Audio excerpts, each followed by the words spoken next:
What is going on, beautiful people? Welcome to another episode of the Narcissist Code. I'm your favorite self-aware narcissist, Mr. Lee Hammock, better known as Mental Healness from TikTok, Instagram, YouTube. You know where to find me at.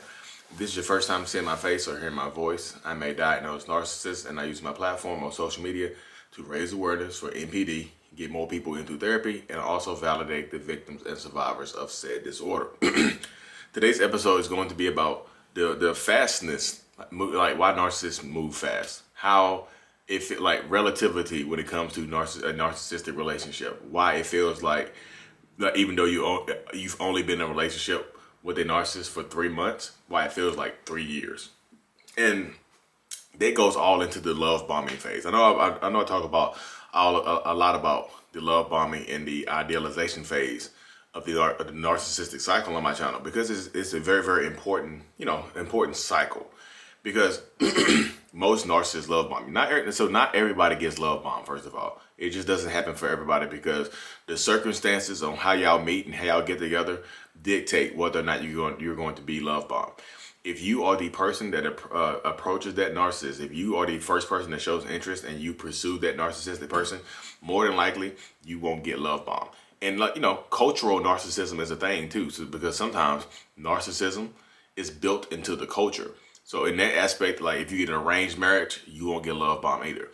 But back to the topic at hand. Like I talk to people over Zoom all the time, right? It is just like, okay, they'll say something like my situation is gonna be a little bit different because my relationship was only 5 months. My relationship was only 6 months, but it feels like so much longer.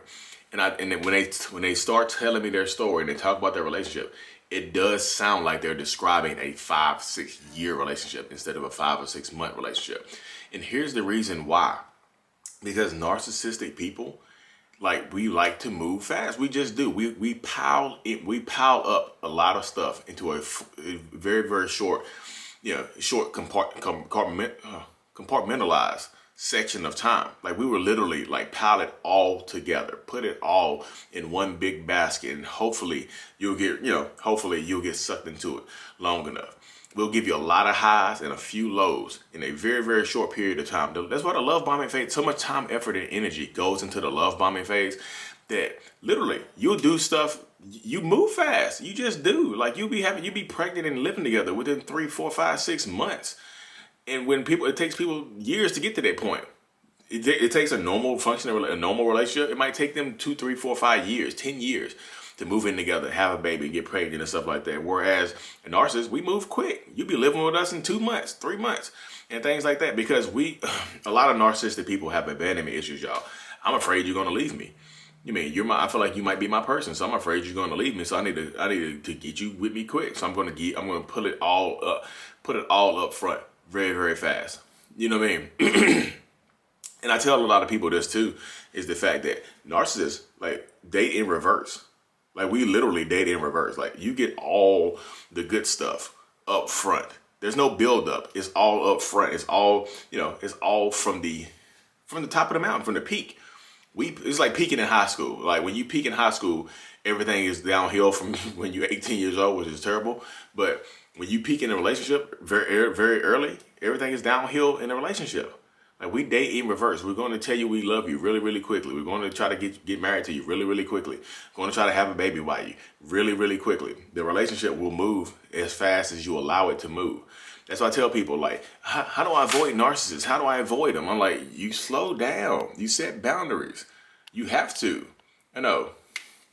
You have to set boundaries. Like, people be afraid to set boundaries because, like, but I'm afraid if I set a boundary, they'll leave me alone. Of course, that's the point. That's the point. That's how you spot them. That's how you spot them. You know what I mean? Like I said, you pile so much stuff into 2, 3, 4, 5, 6 months in a relationship with a narcissist. Yeah, you go through so much that your mind doesn't have time to catch up. Sensory overload. Scroll back in my videos on my podcast and find the video on sensory overload. We overload your senses, so you don't have time to think. You're just in love. You don't have time to think. You just, you're getting your cheeks clapped. How much time do you have to think? Yeah, you either get your cheeks clapped or they're throwing some cheeks on you. What are you gonna do? You don't have time to think. Every time you start to think, like, wait a minute, this is a red flag. Cheeks. Every time you start to think, like, man, I should slow down. Cheeks. Or a big step. Let's get married. Let's elope. Let's live together. Let's do all this stuff. Let's get a dog together. Pretty much behind the scenes, like if you read between the lines, it's saying let me trap you really, really quick. Let me make sure that let me make it harder for you to get rid of me. So let's do stuff like that. That's why we move fast. We want to make it harder for you to get rid of us. We attach really, really quickly. And we want to get you attached really, really quickly. We want you to match our feelings. So when you match our feelings, we can just pull it. We can just rev it down a little bit. Okay, I'm tired. I'm tired of doing everything to make you happy. What about me? What about making me happy? What about who's going to make me happy and things like that? So that situation does arise. That I'm telling you, that situation arises a lot. It comes up a lot when you're dealing with narcissists and toxic people. I tell people, like, you have to set the boundaries you set. Like, people are scared to set boundaries because they think they're going to lose people. If I tell them no, they're going to leave me alone. Of course, that's the point. That's the point.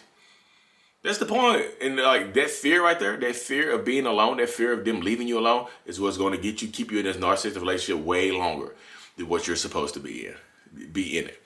That fear right there. If I set a boundary, they might get mad or they might leave me alone. That fear right there of setting a boundary to protect yourself and to protect your own mental and physical health, that fear right there is going to keep you in this toxic relationship a lot longer than what you need to be in it. And it's going to suck for a very, very long time because you should have been out of it a long time ago. But that fear right there, and I know y'all, but I know what you're gonna say, like, Lee, but that fear comes from our childhood, how we were raised and what we went through. Of course, I know it. I'm not blaming you. I'm just trying to empower you. This is not victim blaming. This is victim empowerment. Don't come on here to just like, Lee, you're blaming the victims again. Like, no.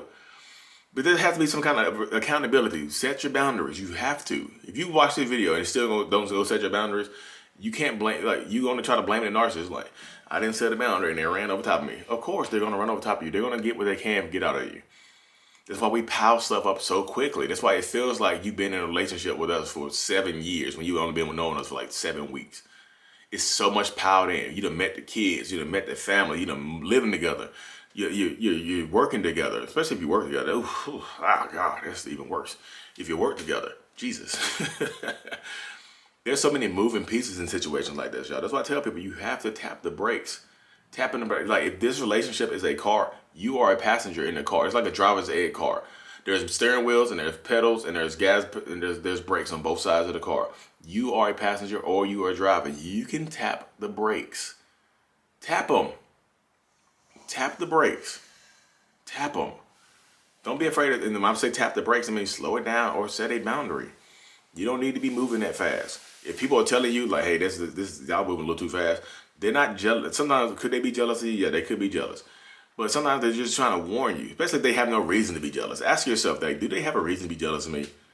If the answer to the question is no, then take heed in their advice. That you might be moving too fast. This is a fairy tale romance. Is this the villain? Because, you know, in most fairy tale romances, the princess or the prince meets the villain first. They don't meet the princess or princess till later on, till they get through the villainous stage. And how long you're in this villainous stage is up to you. Though I said they piled it on really, really quick. Willy quickly. Willy quickly ran up the hill. I can't talk, y'all. But yeah, really, it moves really, really quickly. We pile it in really, really fast. That's why, like I said, you're doing stuff within 3 months that a lot of couples, normal functioning relationships, normal paced relationships, don't do this stuff for a year. You're doing it in 3 months, in 2 months. So where that normal couple is in 3 years, of course, you're going to get there faster. It's like driving on the highway.